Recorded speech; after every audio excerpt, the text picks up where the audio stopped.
I found them together in our bedroom, her lipstick still fresh on his collar when she looked me in the eye and said, "You were just a placeholder." All those years of friendship, birthday celebrations, and late-night conversations, suddenly rewritten in an instant. The message glowed on David's phone screen like a beacon in the dark bedroom, illuminating the truth I had suspected but refused to acknowledge for months. "Miss you already. Last night was incredible. Can't wait until she's out of the picture completely." My fingers hovered over the device, heart pounding against my ribs as I scrolled up to confirm what I already knew. The contact name stared back at me.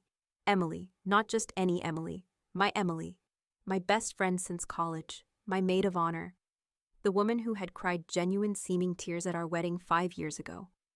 I set the phone down exactly as I'd found it, screen off, positioned precisely on the nightstand. David wouldn't know I'd seen it. Not yet. The shower continued running in our master bathroom, his morning routine giving me these precious moments to think, to breathe, to plan. 15 years of friendship with Emily flashed through my mind. Road trips during college breaks, holding her hand through her mother's funeral, celebrating job promotions and birthdays, the countless Sunday brunches and movie nights. Alongside it, 5 years of marriage to David, the man who'd promised forever, who talked about starting a family next year when his partnership at the firm was secured. The bathroom door opened, releasing a cloud of steam, and my husband, towel wrapped around his waist, hair damp against his forehead. "Morning," he smiled, leaning down to kiss my cheek. "You're up early." I returned his smile with practiced ease.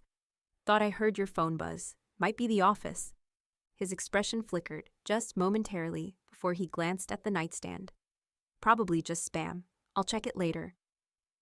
I watched him dress for work, his movements so familiar after years together, the careful selection of his tie, the subtle cologne I'd given him for his birthday.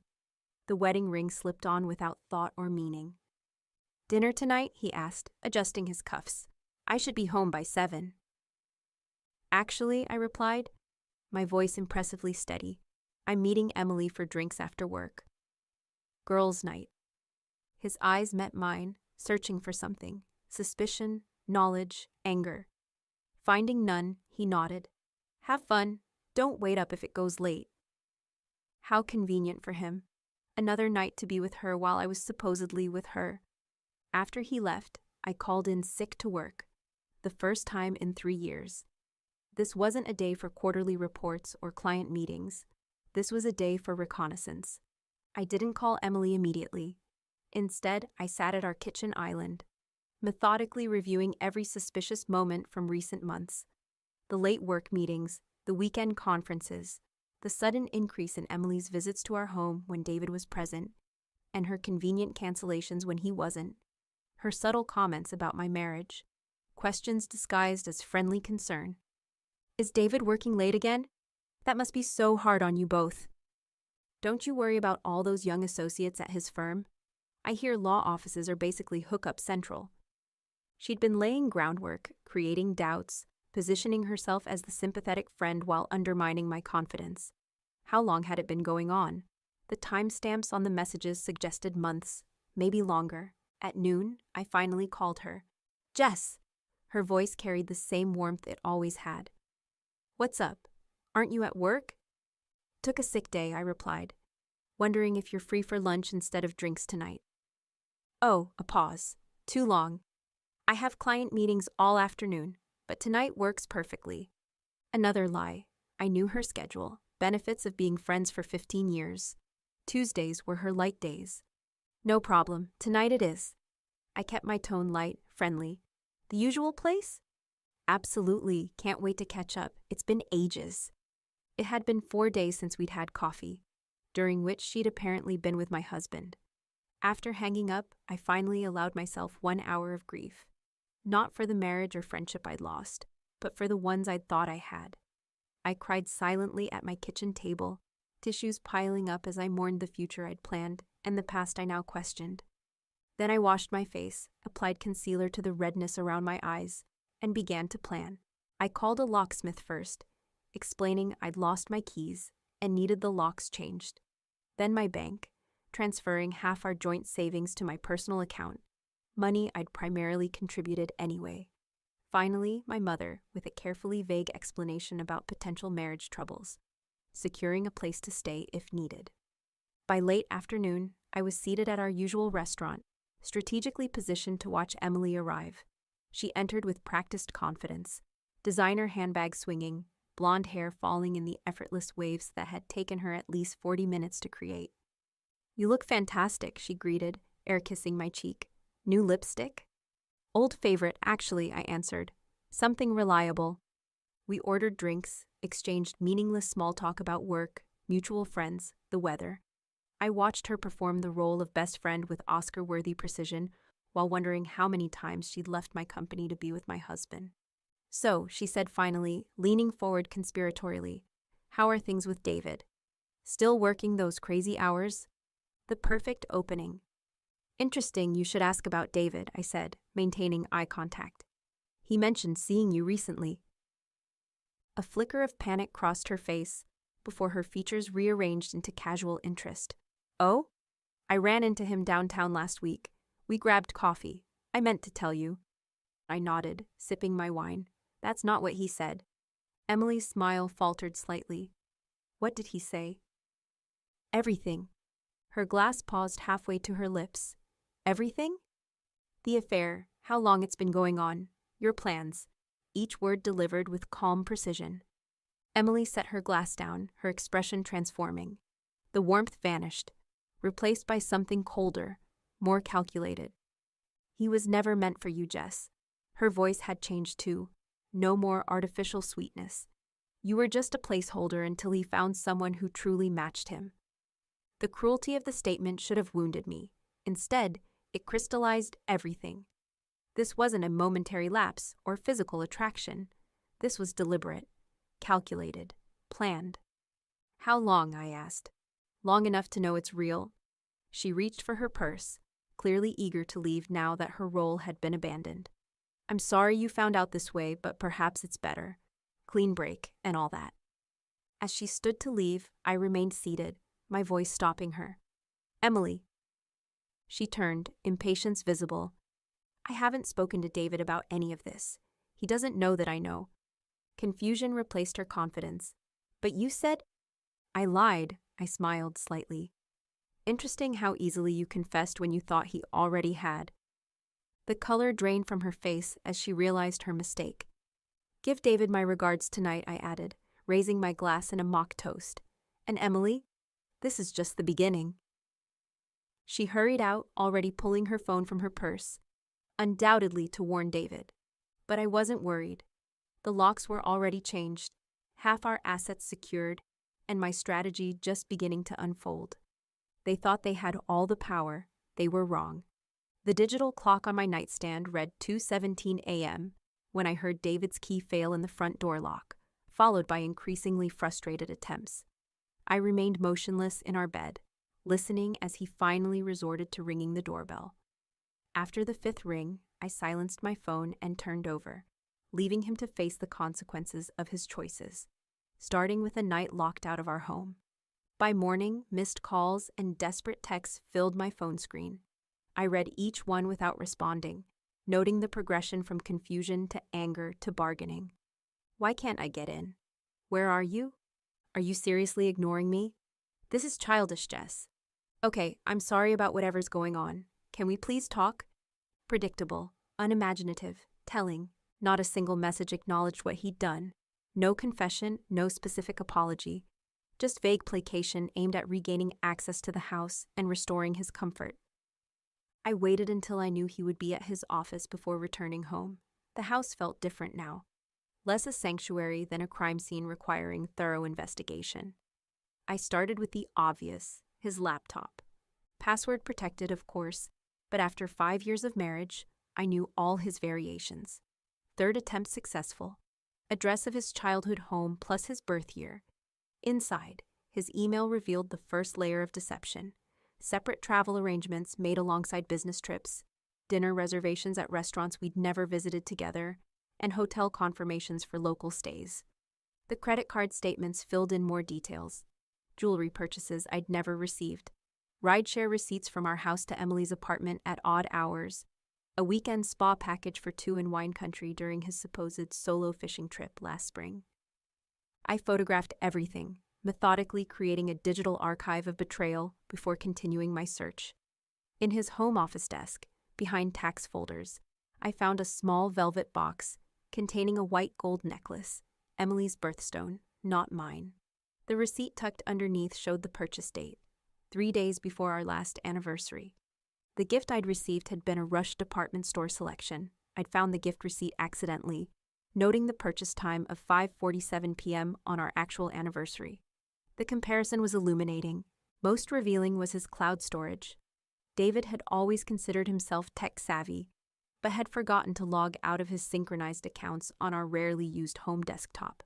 There, I discovered photographs. David and Emily together on trips I'd known nothing about.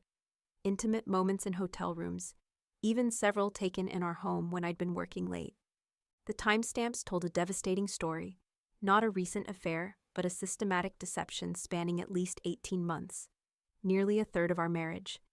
I compiled everything into organized folders, creating backup copies on secure drives, not acting from emotion, but methodically building a case that would be impossible to dismiss.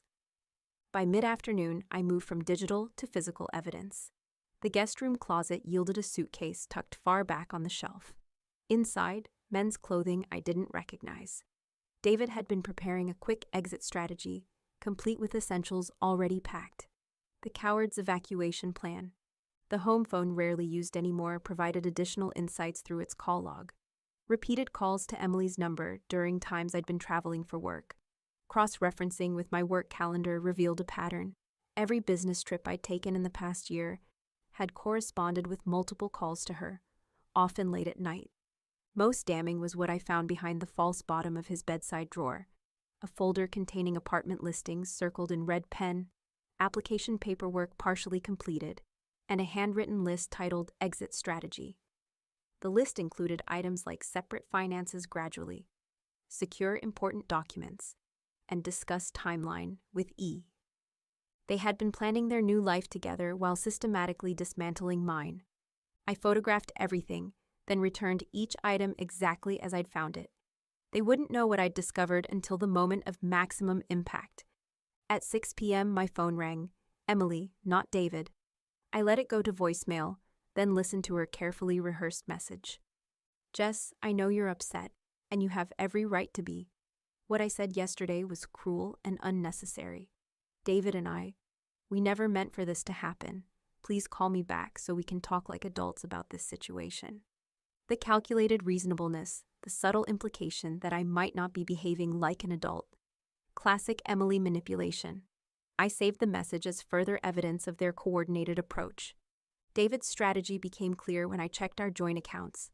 Small transfers had begun moving money to his personal account. Not enough to empty our savings, but significant amounts designed to secure his financial position while leaving just enough to avoid immediately triggering my attention. Too late. I'd already secured my portion. By evening, I'd compiled a comprehensive dossier. Financial records, photographs, travel documents, timeline of deception, and communications. Everything organized chronologically to reveal the calculated nature of their betrayal. I also secured my personal documents, birth certificate, passport, financial records, family heirlooms, relocating them to a safety deposit box only I could access. Anything irreplaceable or significant, now protected from their reach. As I worked, I maintained absolute external composure. No social media breakdowns, no desperate calls to mutual friends, no public displays of distress. The only person I contacted was Lisa, my college roommate before Emily, who lived across the country and had no connection to our social circle. I need a clear head right now, I explained after sharing the basics. No emotional decisions, just strategic ones. Where are you staying tonight? She asked, concern evident. At home, on my terms. David hasn't been subtle about moving money. If I leave the house voluntarily, it complicates property claims. Do you feel safe there alone? He's not dangerous, just duplicitous, I assured her. And I've changed the locks. His desperation will be financial and reputational, not physical. By midnight, my evidence compilation complete, I finally allowed myself to truly absorb what I'd discovered. The systematic betrayal by two people I'd trusted implicitly. The calculated deception. The cruel efficiency of their conspiracy. I didn't cry. The time for tears had passed. Instead, I plotted my next steps with the same methodical precision they'd used to betray me. Morning brought a new message from David. I'm staying at Mark's apartment. When you're ready to talk like reasonable people, call me. This silent treatment is beneath you. Mark, our mutual friend whose loyalty now came into question. How many others knew? How many had watched me continue in ignorance, while privately exchanging glances at social gatherings? I texted back a single line. I'll have my lawyer contact yours. Then I called the most ruthless divorce attorney in the city and scheduled an appointment for 9 a.m. David and Emily had been playing chess while thinking I was playing checkers. They were about to discover I'd been playing a different game entirely. Catherine Blackwell's office projected exactly the image I needed in a divorce attorney. Understated power, meticulous organization, and absolutely no sentimentality. The walls displayed her credentials rather than family photos. The furniture was expensive but not ostentatious, and her expression as she reviewed my evidence revealed nothing beyond professional assessment. This is remarkably comprehensive, she said finally, closing the folder containing my organized documentation. Most clients bring emotions. You've brought evidence. I prefer tangible facts to feelings, I replied. Especially now. She nodded approvingly. Smart approach. Based on what you've provided, we have multiple advantages. The documented infidelity, the attempted financial diversion, the premeditated exit strategy, all strengthen our position significantly. What's our first step? Securing your financial interests, she explained, opening a legal pad. You mentioned you've already moved half the joint assets? Only what I contributed directly, I clarified. Our prenuptial agreement specifies that inherited assets remain separate property. David received a substantial inheritance 3 years ago that remains legally his. Catherine raised an eyebrow. A prenup that you're honoring despite his infidelity?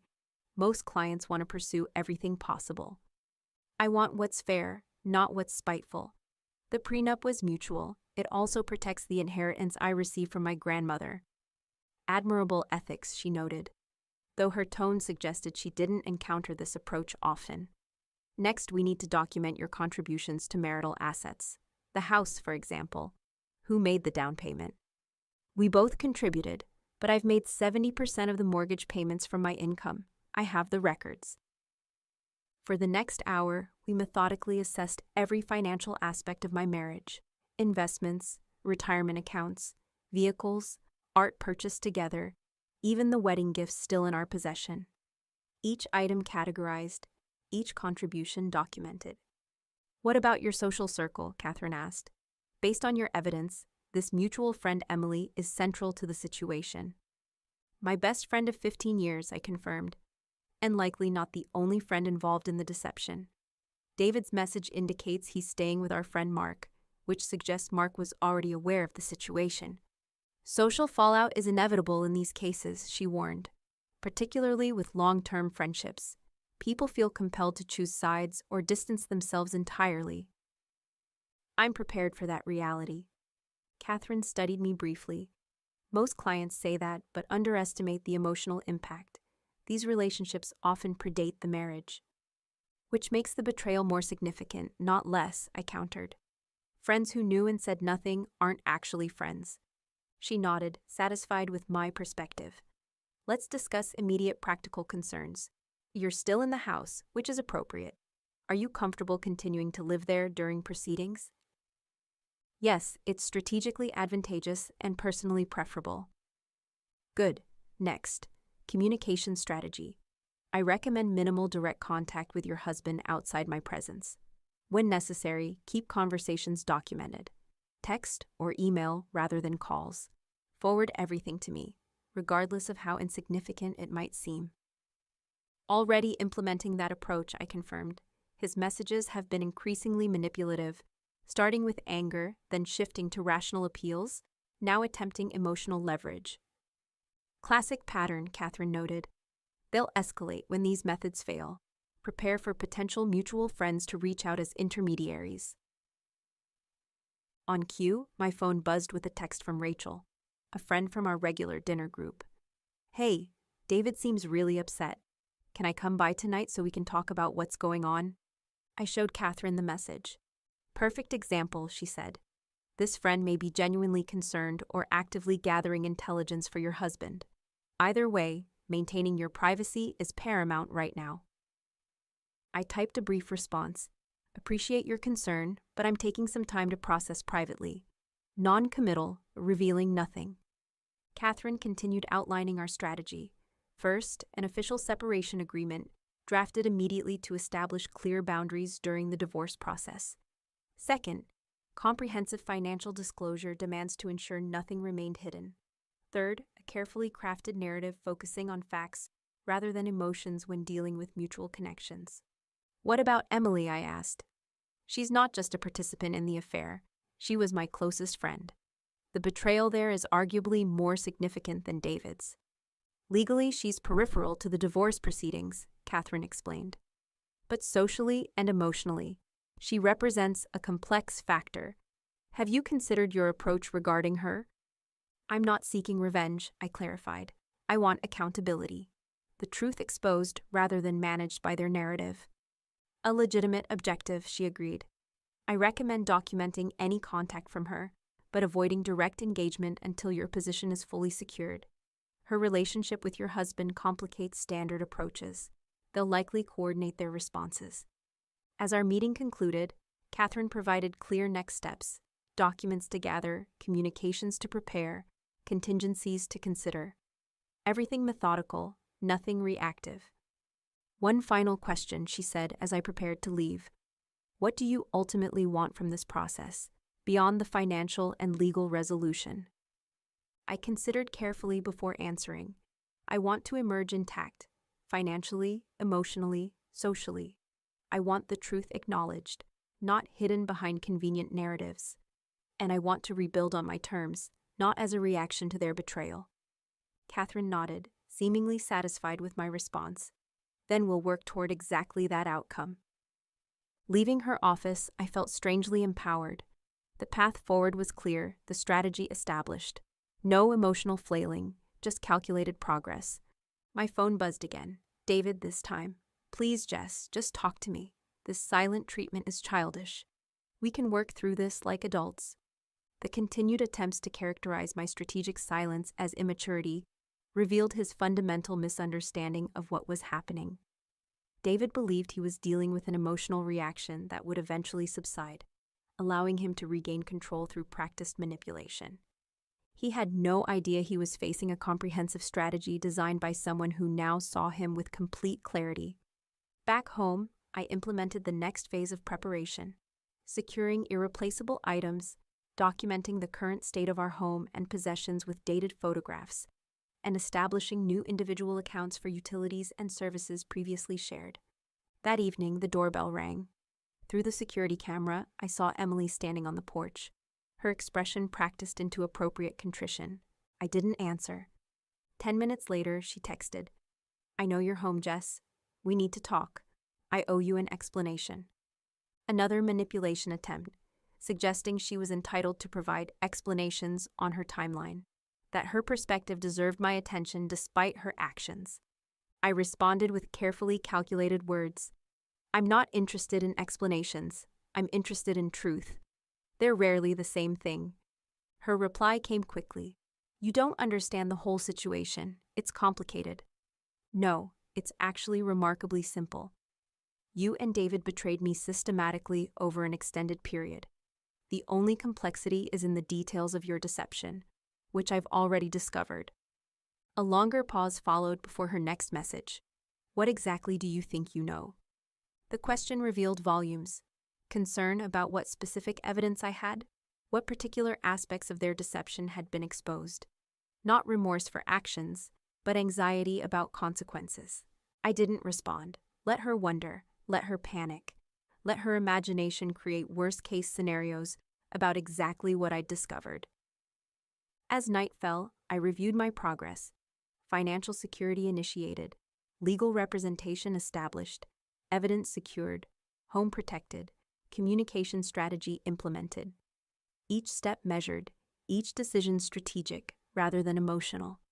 Tomorrow would bring the next phase: formal legal notifications, strategic information sharing with key family members before rumors spread, and continued documentation of their increasingly desperate attempts to regain control of the narrative. David and Emily believed they had orchestrated the perfect exit from my life, transitioning smoothly from betrayal to their new beginning. They were about to discover how spectacularly their plan would fail. 7 days of strategic silence had accomplished exactly what I'd intended. David's messages evolved from commanding to pleading, Emily's from justifying to increasingly anxious, their coordinated manipulation attempts growing more transparent with each passing day. Today that silence would end, not with the emotional outburst they expected, but with precision strikes designed to establish irrefutable control of the situation. The divorce papers were delivered to David's office at precisely 10:15 a.m., timing selected to coincide with his weekly partners' meeting. Public but professional, ensuring maximum impact, without appearing deliberately cruel. The server confirmed delivery with a simple text: documents received, witnessed by reception staff. I imagined the scene, David's carefully maintained professional image disrupted as he's called from the meeting to sign for legal documents. His colleagues' subtle observations. The gradual spread of awareness throughout the firm. The second delivery arrived at Emily's workplace simultaneously. Not divorce papers, as we had no legal connection, but a formal cease and desist letter regarding harassment and defamation, citing her repeated unauthorized attempts to enter my property and documented false statements to mutual friends. Not strictly necessary legally, but strategically devastating. Her fashion magazine colleagues would notice the official delivery, creating precisely the type of workplace whispers she had always dreaded. By noon, my phone was flooded with messages from mutual friends, their sudden concern transparently motivated by curiosity rather than care. I responded to none directly, instead implementing the next phase of my plan. I called only 2 people, my mother and David's sister Kate, the family member he most respected. Both conversations were brief, factual, and devoid of dramatic accusations. I wanted you to hear this from me directly, I told Kate, my voice calm and measured. David and Emily have been involved for approximately 18 months. I filed for divorce after discovering the extent of their deception. I'm not asking you to choose sides, just sharing the truth before you hear conflicting versions. Kate's shocked silence spoke volumes. 18 months, she finally managed. That's since before Mom's funeral. An unintended revelation. They had been together during the family's period of grief. Another layer of betrayal even I hadn't fully processed. I'm sorry you're learning this way, I said simply. I thought you deserved the facts. My mother's reaction was more immediate. Protective anger followed by practical support. What do you need from me, she asked, after I'd shared the essential details. Just this call, I replied. I'm handling everything systematically. The third strategic disclosure went to Jason, the managing partner at David's firm, with whom I'd built a friendly relationship over years of firm events. A brief professional email requesting a meeting regarding sensitive personal matters affecting professional relationships, deliberately vague but impossible to ignore from the spouse of a partner track associate. By mid-afternoon, the effects of these calculated moves became evident. David's messages shifted dramatically. What the hell, Jess? Divorce papers at my office? Jason wants to meet with me tomorrow morning. What have you told him? I didn't respond. Let him face uncertainty, just as I had. Emily's approach changed too, from attempted justifications to panicked damage control. The fashion director received some legal document for me today. Everyone saw. Please tell me you haven't told people at my work about this. The irony of her concern about workplace reputation after systematically destroying my marriage wasn't lost on me. At 4 p.m., I implemented the financial aspect of my strategy. Catherine had filed court orders freezing major joint assets pending equitable distribution, standard divorce procedure, but arriving precisely when David had attempted to access our home equity line of credit. The timing wasn't coincidental. We'd been monitoring account activity based on patterns identified earlier. His frustrated call to our bank would reveal that access had been restricted through legal channels. Not emotional retaliation, but proper procedural protection. By evening, my calculated moves had created exactly the environment I needed. Their confident control of the narrative completely disrupted, their private betrayal now emerging into carefully selected public awareness, their financial maneuverability significantly restricted. The doorbell rang at 7:20 p.m. The security camera showed David, expression oscillating between anger and practiced charm. The strategy I'd anticipated. I didn't answer. "I know you're in there," he called. "We need to talk about this like adults. You can't just serve divorce papers and refuse to communicate." I watched through the camera as he tried his key again, forgetting or ignoring that the locks had been changed days ago. His frustration visibly mounted with each failed attempt. "This is still my house too," he shouted finally. "You can't just lock me out." I picked up my phone and called the non-emergency police line, explaining calmly that my estranged husband was attempting to enter my residence against my wishes, becoming increasingly agitated. 8 minutes later, a patrol car arrived. I watched as 2 officers spoke with David, who immediately adjusted his demeanor to reasonable concern. They spoke for several minutes before he finally left with them, glancing back at the house with an expression of disbelief. Perfect.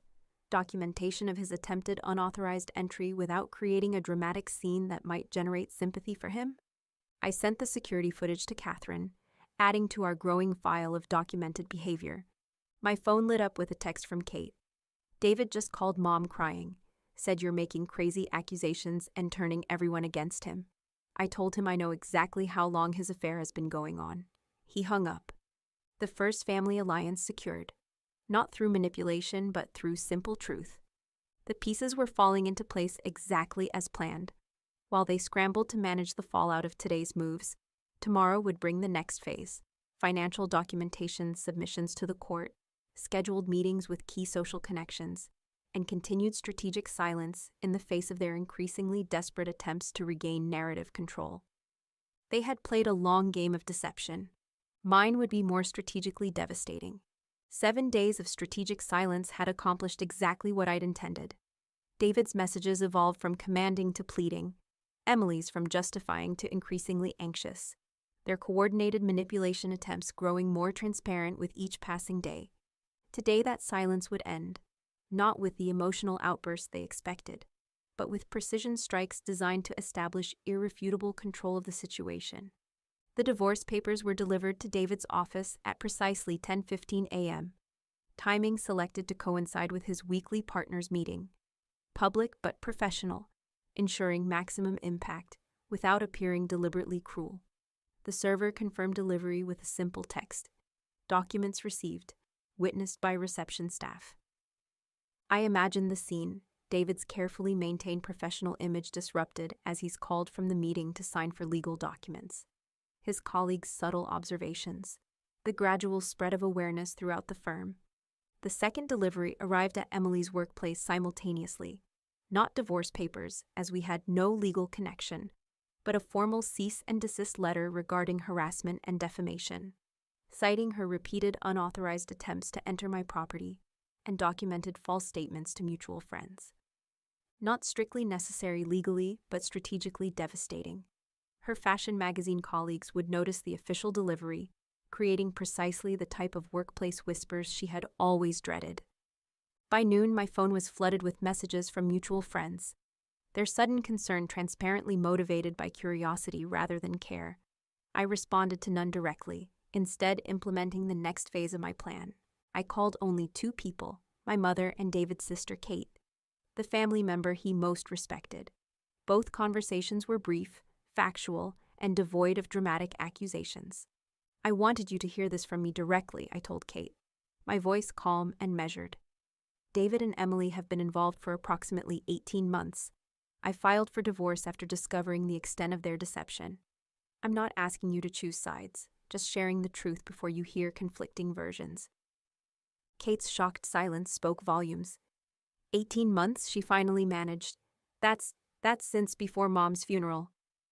An unintended revelation. They had been together during the family's period of grief. Another layer of betrayal even I hadn't fully processed.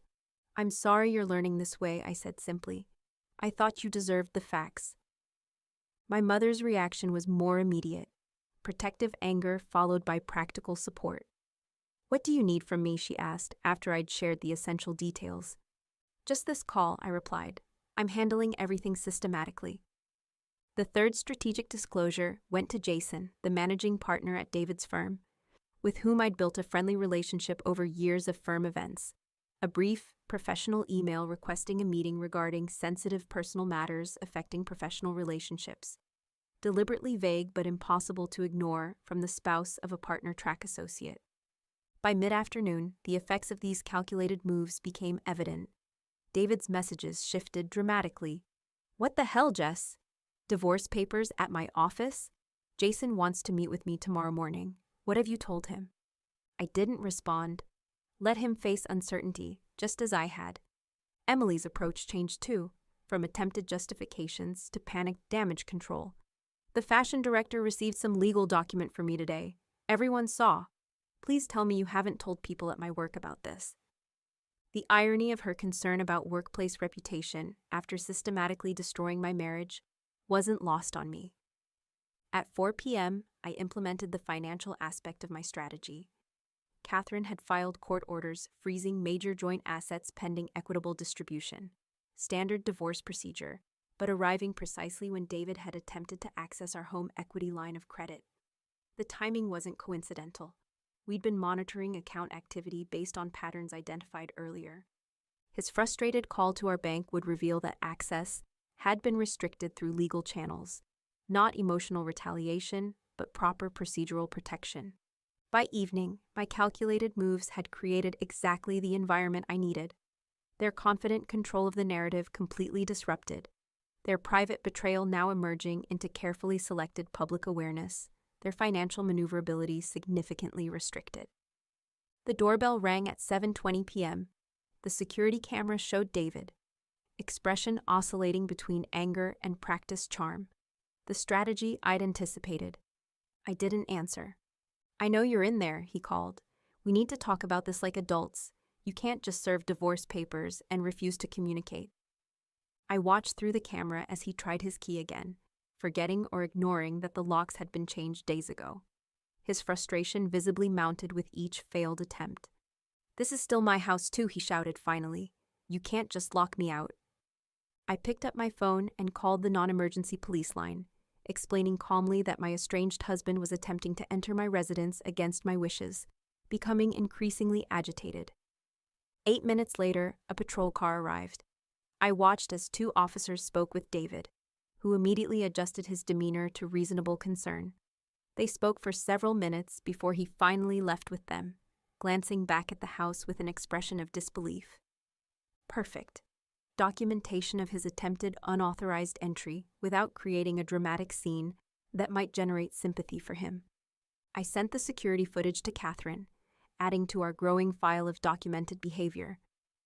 My phone lit up with a text from Kate. "David just called Mom crying. Said you're making crazy accusations and turning everyone against him." I told him I know exactly how long his affair has been going on. He hung up.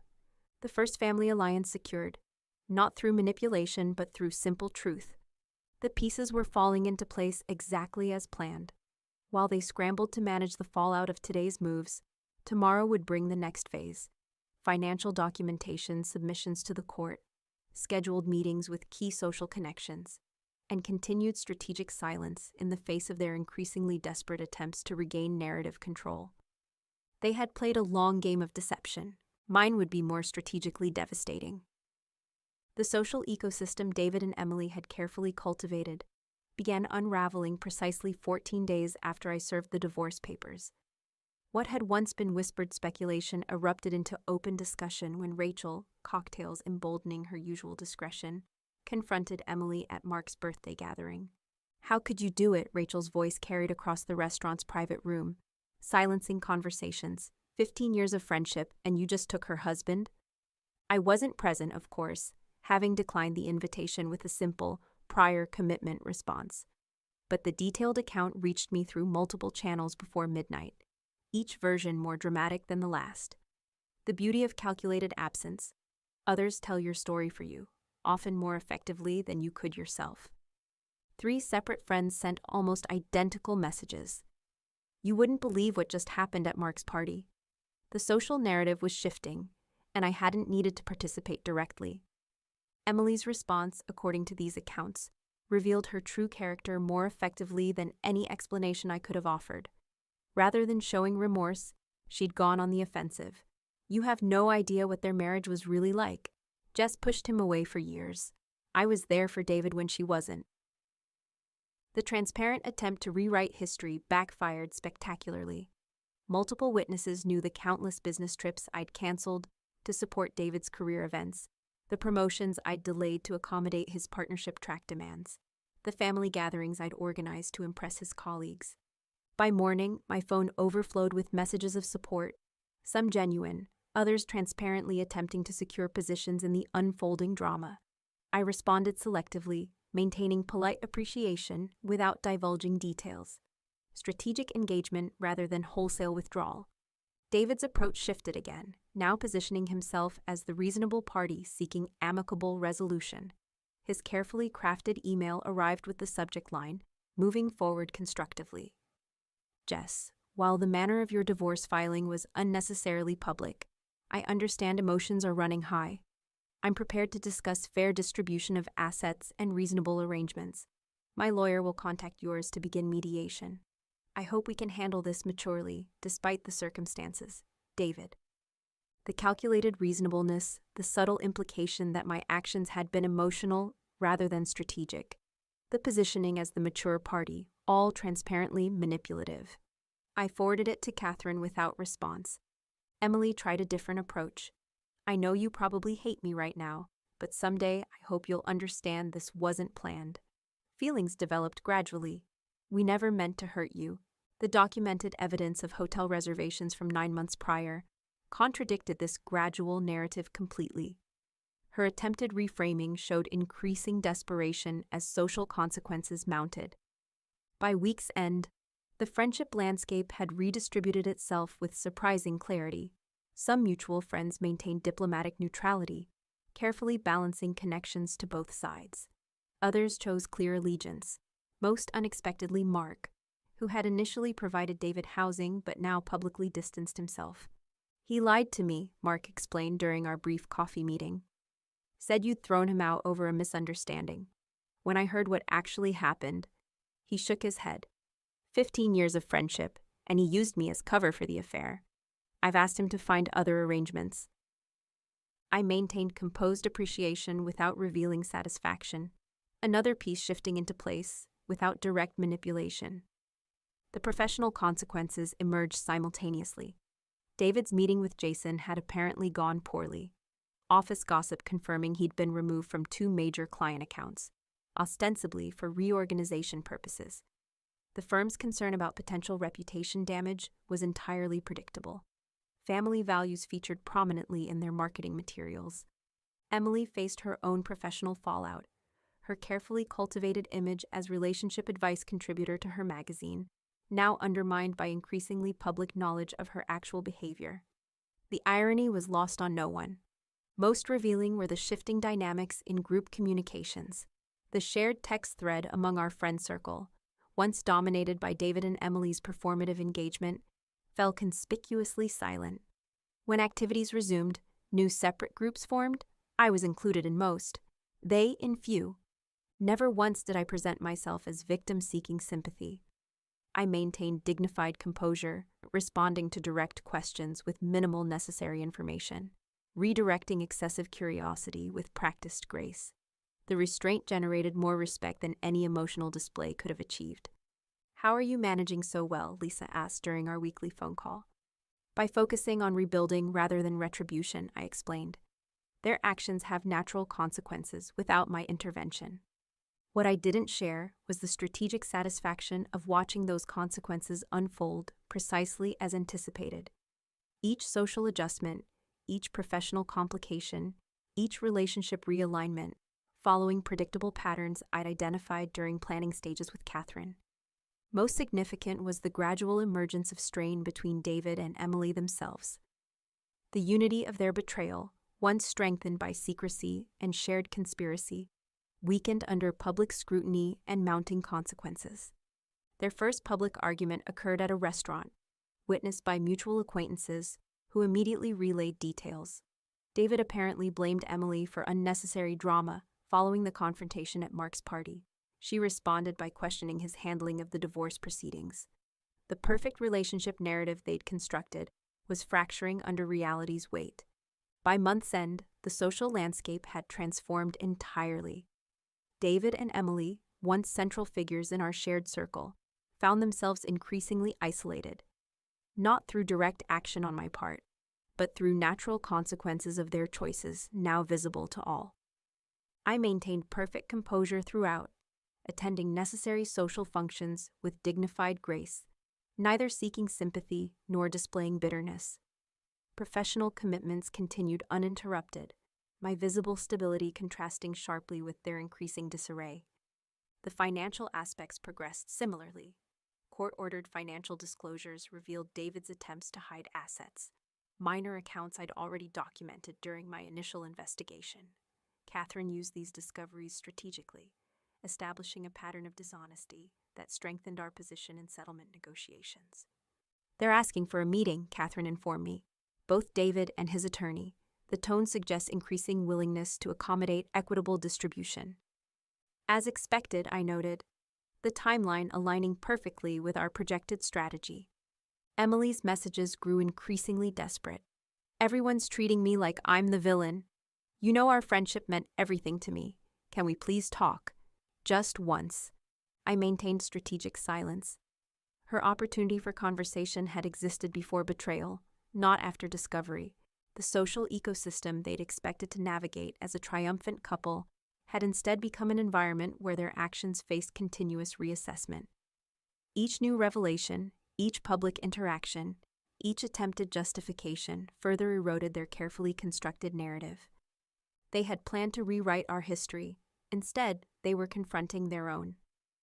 The conference room at Catherine's law office projected neutral professionalism, deliberately selected for our first face-to-face meeting since Discovery Day. The setting eliminated any home field advantage, preventing emotional manipulation through familiar surroundings or shared memories. I arrived 20 minutes early, reviewing documentation with Catherine one final time. Not from anxiety, but strategic preparation, ensuring every detail aligned with our planned approach. "Remember," Catherine advised, "they'll attempt to redirect the conversation toward emotional reconciliation or mutual blame. Maintain focus on factual resolution." "Understood," I replied, arranging my materials with methodical precision. David and his attorney arrived precisely on time, his punctuality always performative rather than habitual. He entered with practiced confidence, though subtle indicators revealed underlying tension. The slightly too tight grip on his briefcase, the microsecond pause upon seeing me, the reflexive adjustment of his tie. "Jessica," he acknowledged, his tone carefully calibrated for perceived reasonableness. "David," I returned neutrally, neither hostile nor familiar. His attorney, Bradley Donovan, known for aggressive tactics in high-asset divorces, immediately established a conciliatory approach. "We appreciate this opportunity to discuss amicable resolution options." Catherine nodded professionally. "Let's begin with the proposed asset division outlined in the documents provided last week." David leaned forward. "Before we dive into financials, I think Jess and I should address the personal aspects directly. There are misunderstandings that communication could resolve." The expected attempt to reestablish emotional engagement. I remained silent, allowing Catherine to redirect. "This meeting's purpose is property division and settlement terms," she reminded everyone. "Personal reconciliation discussions would require separate arrangement." David's expression tightened momentarily before reassuming reasonable affect. "Of course. Professional first." The discussion proceeded methodically through asset categories: real estate, investments, retirement accounts, personal property. Catherine presented our position on each: fair, legally sound, and considerably more generous than legally required, given the documented infidelity. Bradley raised predictable objections to certain terms, primarily regarding the house and David's recently acquired partnership shares. Catherine countered with documentation of my contributions, including specialized financial analysis of marital versus separate property. Throughout this exchange, I observed David's mounting frustration. He had clearly expected emotional leverage points, opportunities to deploy the charm and manipulation tactics that had previously proven effective. Their absence visibly unsettled him. An hour into proceedings, Emily texted, the timing suspicious given our carefully controlled information about this meeting. I know you're meeting with David today. Please remember 15 years of friendship before making any permanent decisions. I showed Catherine the message silently, then returned my phone to my purse without responding. David's glance toward his own phone confirmed the coordinated attempt. We should take a brief recess, Bradley suggested, likely sensing his client's increasing discomfort. Certainly, Catherine agreed. As Bradley stepped out to take a call, David made his anticipated move. Jess, can we speak privately for a moment? His tone softened to the intimate register once reserved for genuine connection. Just 5 minutes, without lawyers. I met his gaze directly. There's nothing to discuss that can't be addressed in present company.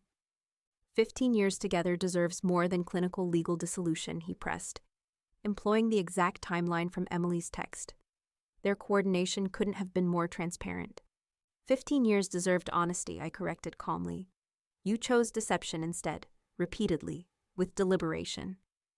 His expression shifted, the reasonable facade cracking slightly. People make mistakes in marriages. If you'd been more attentive instead of constantly focused on your career. Documented evidence indicates your relationship with Emily began during the period I postponed my regional manager promotion specifically to accommodate your partnership track requirements. I interrupted, my voice remaining measured. The timeline contradicts your attempted narrative. The door opened before he could respond. Bradley returning with coffee and renewed professional demeanor. Catherine used the interruption to refocus proceedings on remaining financial matters. As we approached conclusion, the anticipated knock came. Reception announcing Emily's arrival. I don't recall Miss Carter being included in this meeting, Catherine observed neutrally. Bradley appeared genuinely surprised. She isn't part of our representation. David's momentary discomfort confirmed another coordination attempt gone awry. She's probably just offering moral support, he suggested. She's not permitted to join this confidential settlement discussion, Catherine stated firmly. Reception has been instructed accordingly. The final phase of negotiation proceeded with increased tension, David's confident facade increasingly strained. When Bradley stepped out briefly to consult with colleagues on a specific legal question, David made his final emotional appeal. This calculated approach isn't you, Jess, he said quietly. I know you're hurt, but the cold strategic thing, it's not who you are. I allowed myself a small smile. That's the fundamental misunderstanding that enabled this entire situation, David. You believed you knew me completely, yet failed to recognize my capacity for strategic thinking when necessary.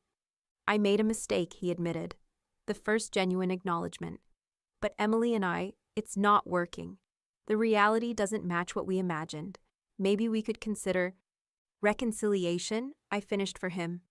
After 18 months of documented deception, after placeholder comments and exit strategies, his expression confirmed my suspicion. The relationship born in betrayal was already failing under scrutiny and consequences, their fantasy collapsing in reality's harsh light.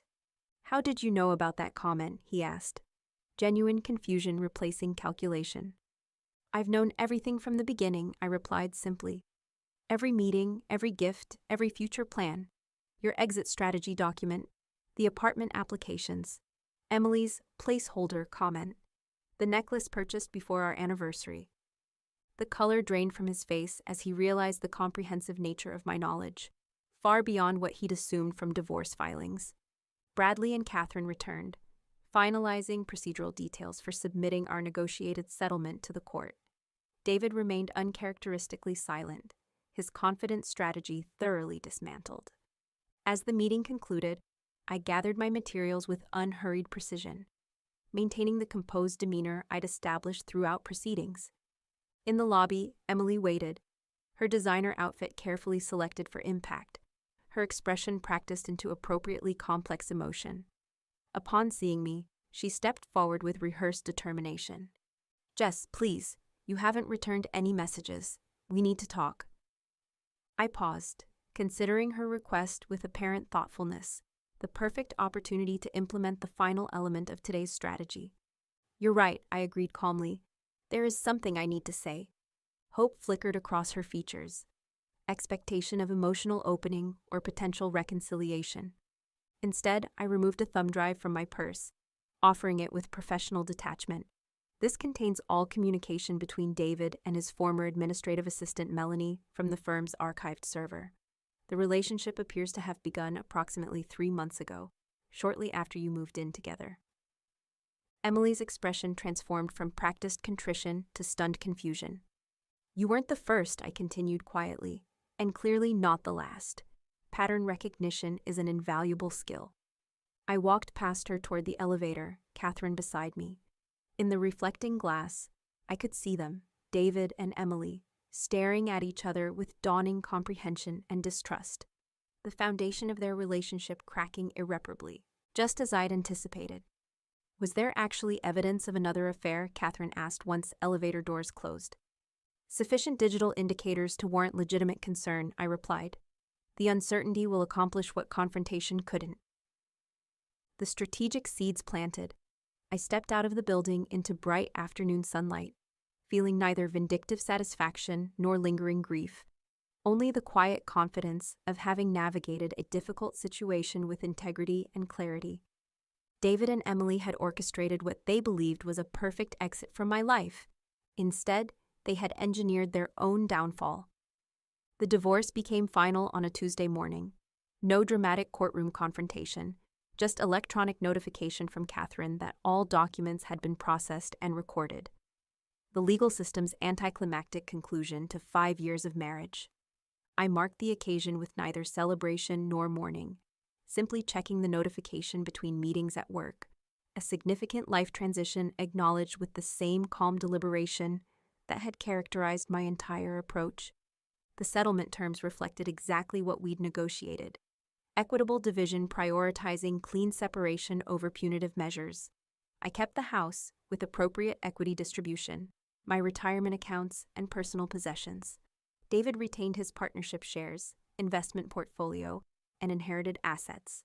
No alimony in either direction, no lingering financial entanglements to necessitate ongoing contact. A surgical extraction of our intertwined lives. The settlement's generosity had surprised many, Catherine included, given the documented infidelity and attempted financial manipulation. But vindictiveness would have extended connections I preferred to sever completely. Most clients in your position pursue maximum financial advantage, Catherine had observed during our final meeting. I prefer complete independence over marginal financial gain, I'd explained. The settlement is fair, that's sufficient. The social aftermath followed predictable patterns. Mutual friends settled into 2 primary categories: those who maintained connections with both sides through careful compartmentalization, and those who chose clear allegiance to one party. Few attempted the impossible task of close friendship with both. More revealing were the relationships that evolved in unexpected directions. Mark, initially David's closest friend, had become a surprisingly consistent ally. His fundamental sense of loyalty offended by the betrayal's mechanics rather than its existence. It's not about the affair itself, he explained during one of our occasional dinners. It's the systematic deception of someone who trusted them both implicitly. That level of calculated betrayal reveals character. Most unexpected was the message from Stephanie, Emily's cousin and longtime confidant. I need you to know that some of us never supported what she did. Family loyalty has limits when behavior crosses certain lines. The professional consequences proved more substantial than either David or Emily had anticipated. His partnership track derailed not through official sanction, but through subtle reassignment to less prestigious clients and projects. Her fashion magazine position complicated by increasingly uncomfortable office dynamics as her behavior became common knowledge. Most significant was the dissolution of their relationship, the inevitable outcome I'd predicted from the beginning. The foundation built on deception proved unsurprisingly unstable under reality's weight. The details reached me through filtered sources, rather than direct knowledge. Arguments about financial pressures, trust issues emerging in predictable patterns, mutual recrimination as fantasy collided with consequence.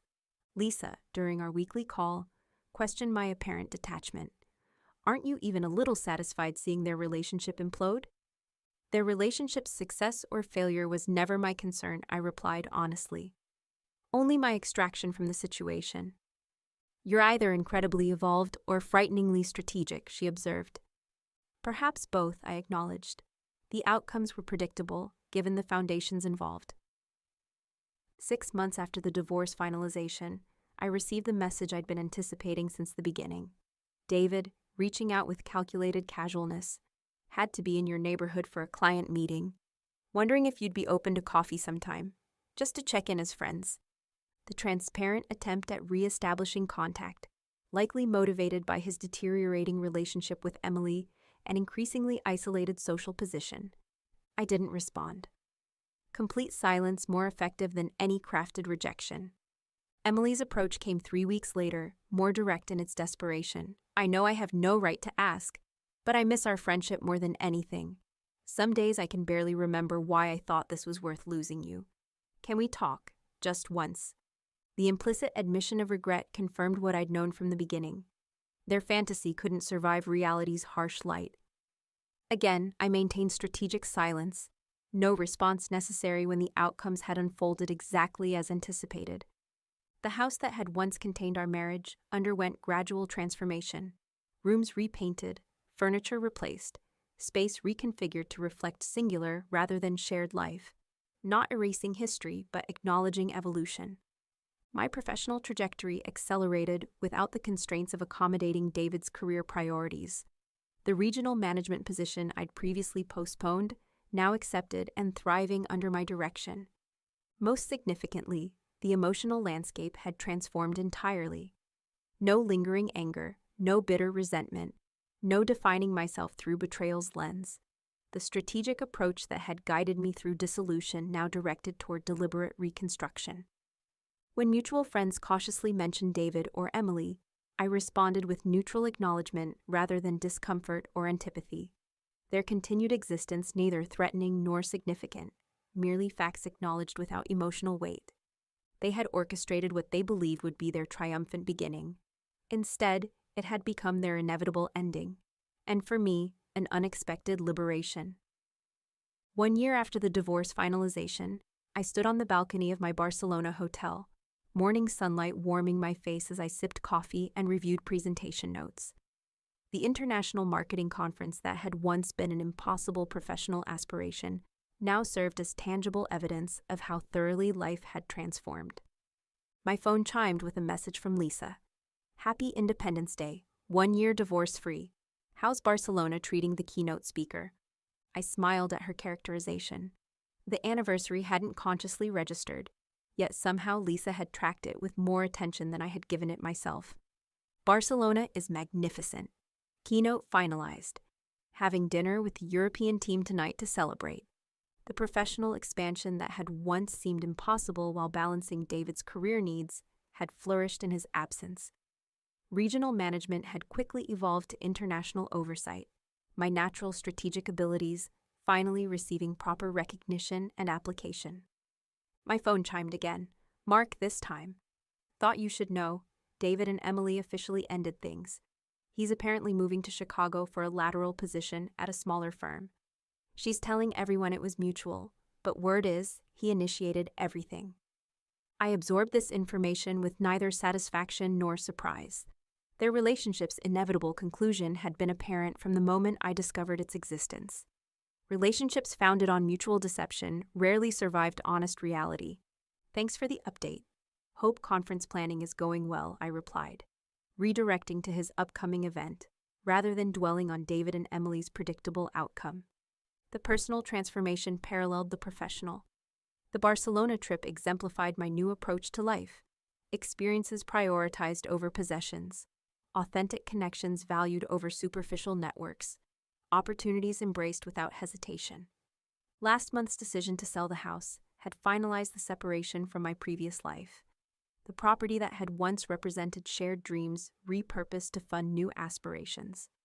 Half the proceeds invested for future security, half allocated for experiences previously deferred.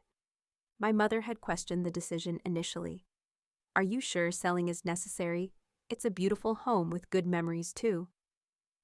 The good memories exist independently of physical location, I'd explained, and remaining there serves no purpose beyond inertia. The home's new owners, a young family with 2 small children, would create their own history within those walls. My future required different foundations. Most significant was the relationship landscape's transformation. The friendships that survived the divorce aftermath had evolved into deeper connections based on demonstrated loyalty rather than circumstance or convenience. New relationships developed with refreshing authenticity, unburdened by the complex history of the previous social circle. Michael, the architectural historian I'd met during a museum fundraiser 3 months ago, represented this new approach to connections: intellectual engagement without immediate expectations, honest communication without strategic calculation, mutual respect without power dynamics. Whether our connection developed further remained uncertain, but the foundation differed fundamentally from previous relationships. No performance, no strategic positioning, just authentic interaction between equals. My phone chimed once more, Catherine checking final details on the house sale closing. Even our professional relationship had evolved from legal representation to occasional professional collaboration, her strategic mind appreciating my analytical approach. Most surprising was Rachel's transformation from peripheral social acquaintance to genuine friend. Her public confrontation with Emily at Mark's party had revealed unexpected loyalty, leading to coffee conversations that discovered mutual interests previously overshadowed by group dynamics. "I always thought you were intimidatingly perfect," she'd admitted during one such meeting. "Finding out you were handling that situation with such grace while everything was falling apart, it made you human." The observation highlighted perhaps the most significant personal evolution: the integration of strategic capability with authentic emotion. No longer compartmentalizing these aspects, but allowing them to coexist productively. After finishing conference preparations, I walked Barcelona's historic streets, appreciating architectural details and cultural nuances impossible to absorb in guided tours or brief vacations. The sabbatical I'd arranged allowed 3 weeks in Spain following the conference, time for exploration without obligation or agenda. Near the Gothic Quarter, I passed a small jewelry shop displaying handcrafted silver pieces. Through the window, I noticed a pendant reminiscent of one my grandmother had worn, a connection to personal history rather than painful reminder. I purchased it without hesitation, the spontaneous decision representing another aspect of my transformed approach to life. Meaningful actions based on present value rather than past associations or future calculations. That evening, celebrating with European colleagues after the successful keynote, conversation turned to personal histories. When asked about my journey to international management, I shared the professional progression without reference to personal disruption, not hiding the divorce but refusing to define my narrative through its lens. Later, alone on the hotel balcony watching Barcelona's lights illuminate the evening landscape, I reflected on the year's transformation. The strategic approach that had guided me through divorce, now directed toward constructing a life aligned with authentic values and aspirations. Emily and David had orchestrated what they believed would be my devastation and their triumph. Instead, their betrayal had catalyzed unexpected liberation, removing limitations I hadn't fully recognized until they disappeared. My phone displayed a final message for the day, Michael wishing me success with the presentation, having remembered the conference schedule I'd mentioned during our last conversation, a small gesture reflecting attentive consideration rather than calculated performance. I composed a brief, genuine response before returning my attention to Barcelona's beautiful evening. Tomorrow would bring new professional opportunities, the afternoon museum visits I'd planned, perhaps unexpected discoveries in unfamiliar streets. The betrayal that had once seemed life-defining had become merely a chapter in a longer, richer narrative, significant in its impact, but increasingly distant in its emotional relevance. They had called me a placeholder. Instead, I had become the author of my own story, one written entirely on my terms.